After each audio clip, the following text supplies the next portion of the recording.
On today's show, the Atlanta Hawks go into Detroit and win for the second time in the last 3 days, blowing the Pistons out in the second half of the game. The first half, kind of a struggle for the Hawks defensively on this Friday evening, but the offense was fantastic, wire to wire, and in the second half, defense sort of tightened up, and the Hawks went on a big run to put the game away. We'll have full coverage of that game and much more coming up.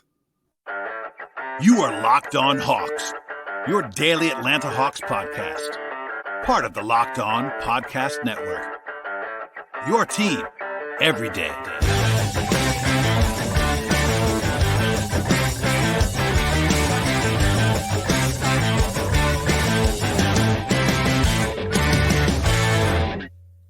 Hello, friends. Welcome to episode 1337 of the Locked On Hawks podcast. I am your host, Brad Rowland, coming to you on a Friday evening, October 28th. And thank you for joining us, as always, on the podcast and making us your first listen each and every day. Check us out across podcast platforms. That includes, of course, places like Spotify and Stitcher and Apple Podcasts, as well as on the video side, we are on YouTube for your listening and viewing pleasure. And today's show, we'll get into a 136-112 win for the Hawks on the road in Detroit. They win there for the second time in the last 3 days, sweeping the mini series against the Pistons at Little Caesars Arena. And lots to get to from this one, but basically the headliner being the offense was dominant in this game. The Hawks had about a 140 offensive rating in the competitive portion of the game, and no matter what NBA team you're playing against, basically that context-free is impressive enough. Pistons are not great necessarily, let's just say that at the top of the podcast, but the Hawks did play very, very well. Trae Young was masterful in this one. They had good balance. The bench was better for the Hawks in this one as well, as we'll dive into throughout the course of this podcast. But defensively, it was a bit of a struggle early on, but they definitely tightened up things and from the halftime point on, and the offense kind of pulled things away, and it really was a wire-to-wire dominant effort on the opposite side of the floor for the Hawks. So we'll dive into the game now, but that's sort of the headliners of this one. As for the sort of deeper context, the Pistons were actually in a better spot on paper than they were on Wednesday, when the Hawks won a closer game because Jaden Ivey came back for Detroit, their lottery pick from this year, and also they were not on a back-to-back like they were on Wednesday when the Hawks had a rest advantage in that first game. This time around, all of the rest stuff was equal. Both teams have been in Detroit since Wednesday, no back-to-backs, any of that stuff, and the Hawks were also having the same injury report. But some pregame context here, actually some during-the-game context as well. The Hawks were only without Bogdanovich in this game. No surprise there. He's been out all season long. No indications of him being super close to being back. But there was a little bit more in terms of updates that actually arrived during and before this game because, interestingly enough, Dominique Wilkins, friend of the podcast, friend of everyone in the Hawks country, Hall of Famer, etc., was not feeling well and could not do the game today for Bally Sports Southeast. Certainly hope that Nick is feeling better by now. But friend of the show and frequent listener and former guest Bob Rathbun was on the call as always, and he was actually joined by two prominent guests during the game. They had Bogdanovich on the broadcast, and also they had Travis Schlenk. And Travis has not spoken to the media for a long time. Basically, since they hired Landry Fields and promoted him to GM, Travis has not done the public-facing stuff that he normally has done. So over the course of this game, a little bit more in terms of like nuggets that are sort of getting out there than usual because of the fact that Bogey spoke for a long time on the broadcast, and so did Travis. And as for this right now, Travis sort of said the normal stuff that you might think. He said it was an easy decision to draft AJ Griffin after he fell to them, and the Hawks had him higher on their board. No surprise there. He also described the Murray trade as an easy decision after he became available. Also, I kind of believe that. And he talked about like having that extra ball handler throughout the game, and he basically did the entire half of broadcasting. But the big thing was the Bogdanovich updates. So Bogey said on his broadcast appearance that his knee is feeling better, but he also called it a mental challenge and a grind as he continues to rehab from that offseason surgery. No necessarily like timetables, but he certainly seemed to be in decent spirits, said it was not in pain, etc. That's all positive now, sort of the mental hurdles. And it's something we can never really fully understand from the outside. And I always try not to put yourself into it because pro athletes are just different. They know their bodies, and there's a mental component to all of this stuff. You have to be able to trust that knee and trust that leg in a way that we cannot really understand on the outside, not having played professional sports. So that's part of this as well. Obviously, he's getting a little bit more frequent in terms of his workouts and all that stuff. In fact, Travis Schlenk said later on in the broadcast that tonight was the first time that Bogdanovich had done any one-on-one drills. That's a positive. That's close. It's not quite the same as playing 3-on-3 or 5-on-5, but it's a step forward for Bogey. And the quote from Travis is, quote, "We're going to start reintegrating him into practices when we get back off this road trip," end quote. So we'll see. That's not really a timetable, but it is more than we knew before, and Bogey would certainly help. Obviously, in this game, they didn't necessarily miss him as much, but in the first 4 games, it was very obvious to me and others that they really do miss Bogey's shooting in particular on that second unit, his creation. And generally speaking, Bogey's a top 100 player when he's healthy. So having that guy back to kind of make all the units make a little bit more sense is very helpful, and that's sort of the latest on all of that stuff. Anyway, last thing before we get to the actual game itself, the Hawks were favored in this game, as you might expect, even on the road. Our friends at BetOnline, a sponsor of this podcast, of course, had the Hawks as a 6-point favorite on the road. For reference, on Wednesday, they were 7.5-point favorites because the Pistons had that rest disadvantage. This time around, it was 6 with Jaden Ivey back. Obviously, the Hawks cruised to a cover there, but that sort of tells you a little bit about the expectations for this game. The Hawks were supposed to win it. They did, but they were certainly more convincing than you might have thought coming into the night. As for the game itself, we'll get into it now, but the offense was really, really good the entire way. It was a strong start. They scored on three of the first 4 possessions of this game, and the only miss, even on that run, was a wide-open 3 by John Collins that he usually sort of makes more often than not, just kind of rattled in and out. But Trae and DeJounte were both getting where they wanted to really the entire game, getting their spots, playing very comfortably, very assertively. Lots of positivity from Travis Schlenk about DeJounte Murray in particular on the broadcast. In fact, DeJounte made his first 4 shots, had 10 points in about 4.5 minutes to start the game. Couple of sort of contested threes. He was definitely feeling it at the outset of this game. He cooled off a little, but he was very, very good throughout this game. Also, those 10 points for DeJounte in the first 5 minutes were 10 points in a row for the Hawks at that stage. Defensively, they were pretty active, I thought. They weren't necessarily executing the best, and the foul stuff was really a theme throughout this game. I'm glad it wasn't closer because we would hear a lot more about the officiating, I think, during and after the game. I know the Hawks fans were not really enjoying themselves. I think, again, the officiating was not fantastic here, and it was very whistle-happy in the first half. And even the Pistons, I saw James Edwards from The Athletic, who covers the Pistons, even saying in the first half that he thought the Pistons got a pretty friendly whistle. I would agree with that, just as a neutral party here. Regardless, though, there was flying around activity-wise on defense early in the game. Rotationally, no big surprises in this one. It was the early sub for Capella in both halves and bringing him back in a little bit earlier in the in the first and the third, as they have been doing recently to kind of pair him with Trae. I like that, generally speaking, so no complaints here.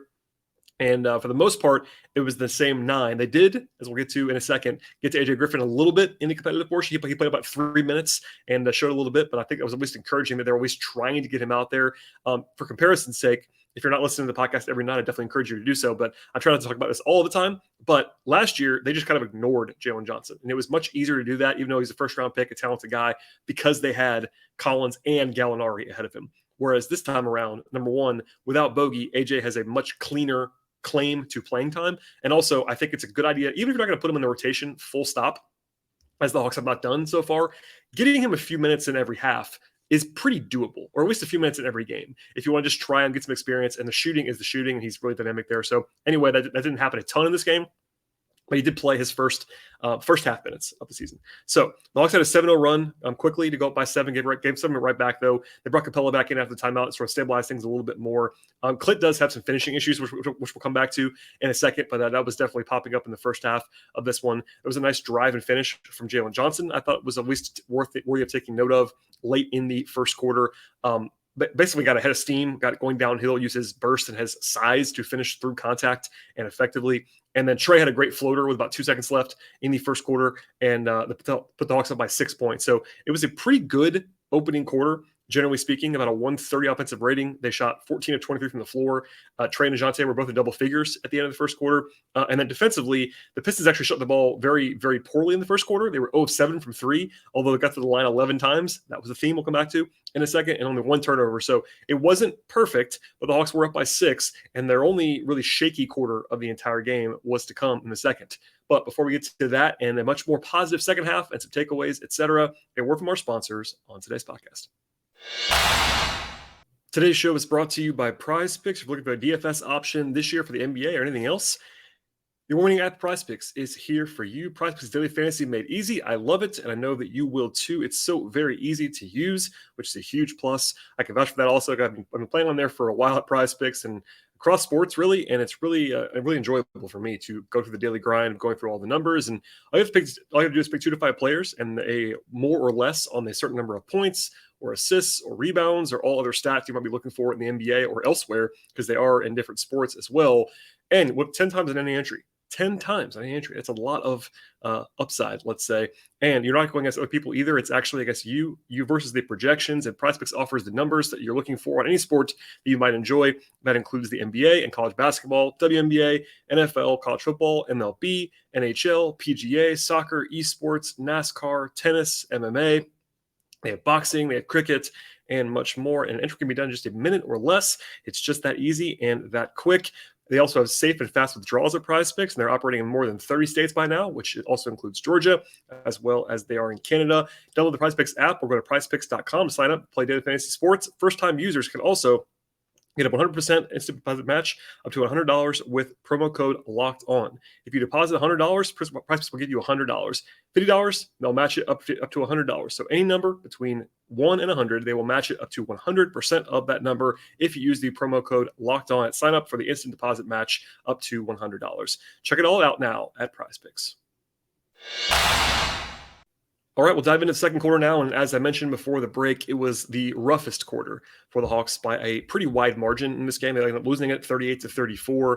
It was DeJounte and the bench unit, and that unit has not worked very well this season so far. It was kind of the same, at least a little bit in the first portion of the second quarter, although it was better than it has been. There was actually a nice stretch with a nice feed from Justin Holiday to Okongwu for a layup, and then Aaron Holiday a three-point play on a circus layup. And Okongwu had had much more success against Jalen Duren in the head-to-head matchup than he did on Wednesday. I think notably on Wednesday, they kind of had to have Capella bail them out a little bit because Okongwu was struggling pretty badly against Duren. That was not the case in this game. He played much better, I thought. More activity, more physicality from Onyeka, and that was a good performance from him, generally speaking. As I mentioned before, AJ Griffin appeared for 240 in the second quarter.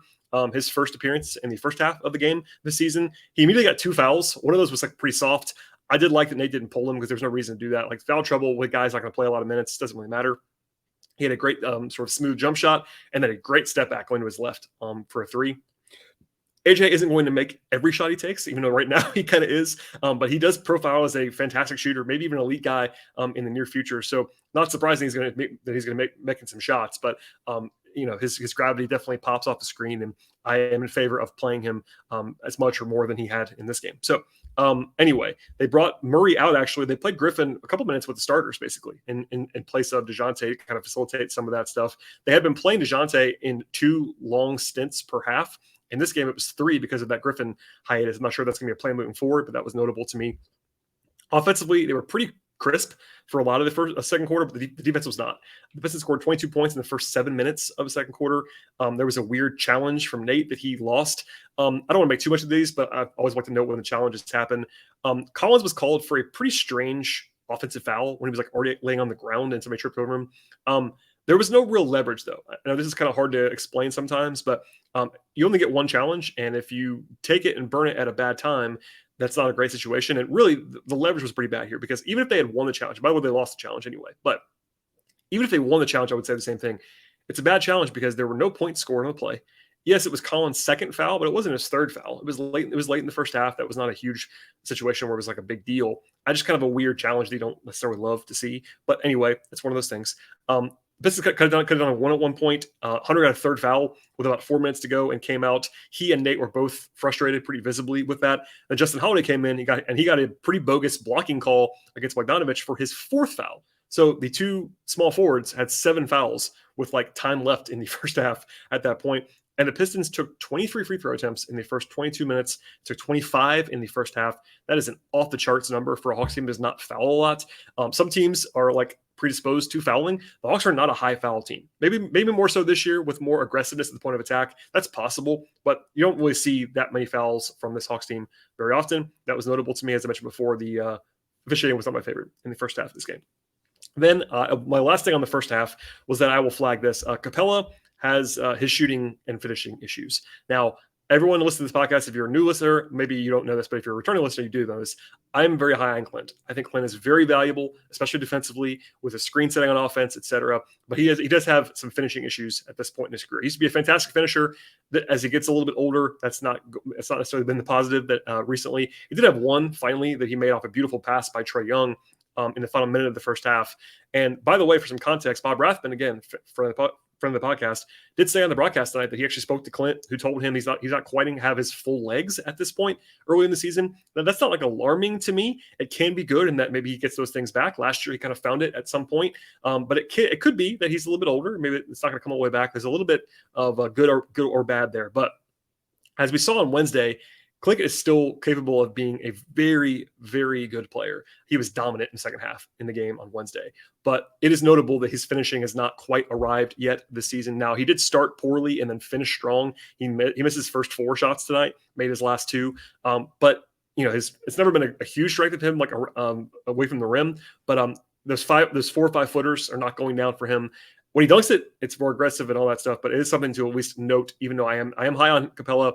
It can be frustrating. And I think that's one of those things we talked about a lot last season, is that fans get frustrated with Capella because the shots that he misses are memorable because they are bunnies, and that kind of sticks in people's minds. It kind of overshadows that he's actually really good at a lot of different things. But here we are, same story, different season, I suppose, at this point in time. Anyway, kind of a weird half. Again, the offense was really good the entire time. They had 40 points in the paint in the first half. That's a ton. Trae had 23 at the halftime break, but the Pistons only had 3 turnovers in the first half and 25 free throw attempts, and that kind of puts you in a weird spot. So, by the way, Cade Cunningham, 27 points in the first half. The Hawks had all kinds of issues with Cade in this one, whether it was Justin Holiday, whether it was DeJounte Murray, whether it was DeAndre Hunter. The first half, they had no answer at all for Cade Cunningham. It improved after that, basically because of the combination of those guys and Aaron Holiday getting up into him a little bit more. But first half, it was kind of a mess on that end of the floor. Anyway, second half, spoiler alert, was much better. A 67-45 second half. That's much, much better, obviously. Detroit went up a little bit actually at the beginning of the third quarter, but then the Hawks had their first big run of the game, an 11-0 run to tie the game. To have it go from tied to up 11. They had assists on the first 5 buckets of the second half. Pistons didn't score for about 3.5 minutes at that point in time. There was a big dunk from Capella off a Trae pass, a couple of threes from Hunter and Trae, and then a fantastic find from Trae to John Collins for a layup. At that point, by the way, Trae had 26 and 10 with 20 minutes left in the game. He's fantastic. Collins defensively changed the game in that portion of the game as well. I think all season long, really, defensively, he's been really, really good so far. That was a particularly strong stretch from John defensively. Hunter got his 4th foul with like 7 minutes to go in the third quarter. They went to Justin Holiday, who was better in the second half. But the big thing off the bench, for me anyway, in the third quarter was Aaron Holiday. Aaron was very good for about a 3-minute stretch. He had 7 straight points, a couple of buckets off the bounce. One of them was pretty funny in that Travis Schlenk on the broadcast was kind of saying as it was happening that it was not really Aaron's game to go off the dribble and like create floaters and all that kind of stuff, which is true. Travis is not wrong, but it happened twice in a row right then, which is kind of funny. And then he actually hit a 3 on the next possession. So Aaron Holiday has been quite good for the most part, and that was nice to see from him. They went by 14 after Trae hit a very deep bomb 3 late in the third quarter, and they went up by 12 at the end of the third. Trae had 36 and 12 at the end of the third quarter and never played again. He was on pace to have like a 45-15 kind of game. Like he was really, really cooking, and the Hawks just happened to pull away with him off the bench. Him on the bench, but they scored 37 points in the third. They were dominant, basically 5 of 10 from 3 in that period. They had 106 points on 76 possessions through 3 quarters. That is excellent. And it wasn't over at that point, but it was over pretty quickly in the fourth quarter. They had the first 6 points of the fourth to go up by 18. And it was probably over when Jalen hit a 3 with like 7 minutes to go up by 21. That was a good, confident, sweet stroke from Johnson on a corner 3 when he had to kind of shoot it decisively and quickly. He also had a nice drive later on in the game going to his left. But out of a timeout, the Hawks scored the next 4 points. They're up by 25. It was a 49-24 run, basically, from the Hawks being tied to up by 25. And that was kind of it for the game actually being in doubt. The starters never came back in, which I was actually encouraged by. Nate sometimes will push it a little bit harder than he needs to, in my opinion, to make sure the game is sort of in control. Now, DeJounte was on the floor still, so he was in there a little bit longer than I probably would have left him in there, but they didn't have to bring Trae back in or John back in or Clip back in, which is really nice with the back-to-back looming on Saturday. And basically they went to Kaminsky and Tyrese Martin and Griffin at one point, and then Trent Forrest came in, that Krejci came in, and it was a third unit basically at the end of the game before things got basically academic at the end of the contest. All right, we'll have some takeaways in a moment, including a lot of offensive headlines. Again, a 140 offensive rating for the Hawks in this game. But first, a word from our show sponsors on today's pod. All right, let's get into the takeaways from this one. Offensive rating wise, 140. That is just dominant no matter who you're playing against, basically. Detroit is not good defensively. I will be honest about that. This is not the same as lighting up a team that's really good. This is not Boston defensively, but you cannot fake a 140 offensive rating against an NBA team on the road. It all counts. They shot 68% on twos. They had 68 points in the paint. That's a huge number. They were 12-29 from three. That's not a huge volume, but they certainly made enough of them. 31 assists and 7 turnovers as a team. That is excellent stuff. The two guys in the backcourt, Trae and DeJounte, had 1 combined turnover. That is unbelievably impressive. And then a 35% offensive rebound rate as well. So basically across the board, you couldn't really find anything on offense that the Hawks did not do well in this game. So we'll leave it there for now on that end of the floor. Defensively, it was not quite as good, obviously. The second half, they held the Pistons to 45 points. In the fourth quarter, they had 32% from the floor and 5 turnovers as they basically just stopped scoring early in the fourth quarter. In the second half, they shot under 40% from the floor with 9 assists in the entire second half of this game. They still allowed 38 free throw attempts. That is way too many, although even there was a little bit tight whistle stuff in the first half. That's the only sort of black mark defensively on the general speaking of their profile. The rest of the fundamentals for the full game were totally fine. Rebounding, shot contesting, all that stuff looked pretty good. It's just that the free throw attempts kind of got out of hand in that first half, but still pretty positive stuff along the way.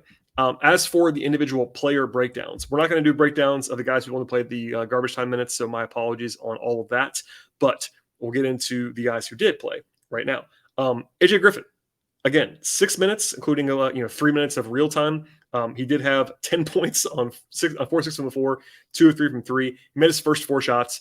AJ, the shooting is monstrous. I will say, if you watch the film back, defensively, there were some breakdowns in that 3-minute stretch. Now, I don't want to overstate it either. It wasn't like he was the only one either, but that's probably what I can tell you. I'm not going to say this is the right thing because I still think I play him a little bit more. But if you're wondering why, I will keep saying this. It's not my fault. Don't kill the messenger. That is why he's not going to play more right now. I think if you're just trying to put yourself in Nick McMillan's shoes, I'm not saying that's the right thing, but knowing this coaching staff a little bit, that's probably the end of the floor that you're worried about if you're Nick McMillan. Anyway, offensively, he's obviously pretty dynamic at this stage, and the shooting is real. Justin Holiday did not play particularly well in this one. He was better in the second half, I will say that. He had 4 points on 8 shots and 3 assists, which is good. Did have 5 fouls. And defensively in the first half, he was part of the problem, not part of the solution. Now, he was 0 of 6 from 3. I understand that's frustrating. And I said this on Twitter, so I'll repeat myself here. Through these first 5 games, Aaron Holiday has been full stop better than Justin Holiday. Now, that is undisputedly true in my mind. If you watch all 5 games, as I have every minute of these games, Aaron's been better than Justin. Now, does that mean Aaron's better than Justin moving forward? I would still probably have to say no to that. The way that I would frame it is that, like, if you put those 2 guys on the market together before the season started, I'm confident that most, if not all, teams would have rather had Justin than Aaron. Aaron signed for the veteran minimum on a team that already had Trae and DeJounte for a reason. But so far, Justin has not made his jump shots. Now, I understand people have not watched a ton of Justin Holiday. If you're just a Hawks fan, I don't blame you for that. But the last 6 seasons, Justin Holiday has shot 37% from 3 on real volume. This is not a bad shooter. Now, I've been saying for a while on this show that the Hawks on that second unit don't have any knockdown shooters. That includes Justin Holiday. He's not a knockdown shooter, but he is a very competent three-point shooter. In this game, he was 0 of 6. For the season, he has struggled. I'm not going to say otherwise. And maybe he's 33 years old. Maybe he's just going to be, cooked at this point. I'm not saying that's going to be the case. That's at least plausible to me at 33 years old. But I'm going to play the averages and tell you that he's not a bad shooter because he's not been a bad shooter basically ever. Now, 2-point shooting, not a strength of Justin Holiday, but he has been a competent shooter for a while. I'm not panicking about 3-point shooting, but defensively he had a rough moment or 2 against Cade Cunningham, and that was not a huge plus in this one. But the bench was good overall. He was on the floor for some of that stuff in this game. As sort of aforementioned, Aaron Holiday was quite good in this one. 14 points, 3 assists, 2 steals, 5-6 from the floor, and made his only 3-point attempt. This one had another long jump shot as well. He just played really well. He got into Cade, and it kind of bothered him in the second half. He was bothering Ivy when he was guarding Ivy at various points. He's going to be hot and cold. The numbers on Aaron Holiday have not been great so far this year, until tonight anyway. But I think he has been a solid addition. And as the way I've been saying it for a while is that for the minimum, that's a great find for the Hawks. I've liked that sign the entire way. He looked the part in this one. Jalen Johnson had a rougher first half, but was better in the second half. Had 7 points, 5 rebounds, did have 2 assists, a couple of really good drives from Jalen. 3-point shot, he made the only one he took. It was a sort of a catch and shoot shot clock buzzer beater, but still a very good look there. Defensively, hit and miss, let's just say, at this point. But I think that Jalen showed a lot of the flashes that you want to see from him in the second half of the game. And then Okongwu played very well. I think he struggled a little bit on Wednesday. Tonight, no such struggle. 16 points in 22 minutes, 7 of 10 from the floor, 7 rebounds. Did have 5 of those on offense, so it wasn't like he was a great defensive rebounder. It's one of his strengths. Actually, sorry, one of his weaknesses. Travis Schlenk even acknowledged that on the broadcast, by the way. Travis, being the president of basketball operations, said basically that the last thing they're waiting on for Okongwu is defensive rebounding, which is the case. I think it's very obvious, but him saying it out loud does matter. Did have a steal and a block, though. I thought he played much better against Duran in this game. It was a good step forward from Onyeka. And then the starters. 2 guys were quiet in this one. John Collins played well defensively, as I said before. I think he was very good defensively. He had 3 blocks, had a steal, he had 10 rebounds, all defensive. He did his job in this game. He only took 4 shots. Now, I want to see Collins take more shots than that. I want to see the Hawks feature him more. I'm not going to complain about that too much right now. He's been playing very well, but the numbers are the numbers. But I think he had 4 points, and if you didn't watch the game, you might think, oh, he didn't play that well. He played really well. I think he was really good in this game, just didn't have a ton of opportunities on offense, which is okay. He's a team guy, plays within the system, and that was totally fine. And then Capella, as I said before, the finishing issues were prevalent in the first half. Second half, he was really good again. Not as good as he was on Wednesday when he was like legitimately dominant in the second half, but he had 5 points, 11 rebounds, did have 2 blocks in 23 minutes, did not have to come back in the game. They played without Collins, Capella, Hunter, or Trae in the fourth. So that was good to see. They were able to do that, put the game away, and have those guys get some rest in advance of tomorrow's game. Hunter was foul-plagued the entire game, but had 12 points in 18 minutes, 2 rebounds and an assist. He was just okay. The fouls, I think at least one of them was pretty soft, but he's gonna have to figure out something else because he fouled on a Wednesday. I'm not gonna say it's a problem, but in this matchup, for whatever reason, he was having some issues, but I think he was generally fine. And then the backcourt was awesome. DeJounte in the first half in particular was fantastic. 26 points, including 10 in the first quarter, 5 assists, 4 rebounds, 32 minutes. Just a complete game across the board for him. Defensively, he did struggle like everybody else did in the first half with Kate Cunningham, but other than that, really positive. And then Trae was just ridiculous in 3 quarters. Again, he did not play at all in the fourth. He had 36 points, 12 assists, 1 turnover. DeJounte had 0 turnovers, by the way, which is also really impressive. Trae got to the line for 10 attempts, made 8 of them, 4 of 6 from 3. He was 8 of 14 on 2s, just across the board dominance. He got wherever he wanted to in this game. And that's kind of the upside that Trae brings to the table when he is cooking, and he definitely was cooking in this one. Okay, that is all I have on the individual stuff in this game. Big picture, the Hawks go to Milwaukee for Saturday's game. The Bucks, as I record this, are up 15 with 4 minutes to go. I'm going to assume they're going to win that game against the Knicks, so they'll be coming in with an undefeated record. The Hawks will have their first chance to knock off a good team. In fact, this is the first time the Hawks have played a good team this season. Now, they lost to the Hornets. The Hornets have been playing pretty well this year, but if you look at the Hornets roster, I still don't believe that they're very good. And by the way, they lost by 20 to the Magic tonight. So basically, we knew this going in. The first 5 games of the season were pretty soft for the Hawks. They didn't play a good team yet. They went 4-1. That is called taking care of business. It's what they had to do. I was saying for since the schedule came out, 5-0 is probably too aggressive to expect. 4-1 was not unreasonable, and they went 4-1. They've done a good job there. Now, for the first time, it's their first back-to-back of the year. That's a tough scene. It's also a travel back-to-back. Now, Milwaukee played tonight, but they are actually not having to travel anywhere, so that's an advantage for them. Plus, they're in their home building. We'll see, barring some sort of absence for Giannis or Drew or something like that, I think the Hawks are going to be underdogs in the game on Saturday. It's worth noting that Chris Middleton is not playing for the Bucks, so they're not quite the same team because Middleton is their top 3 guy, an all-star level wing. So that's a weakness of the Bucks right now, but they've been playing very well so far this season. And Giannis is always tough to deal with. So a real challenge for the Hawks for the first time. I know they have a loss on their resume, but an on-paper challenge now for the Hawks on Saturday, and still a really, really strong start to the season at 4-1, even with the hiccup against Charlotte.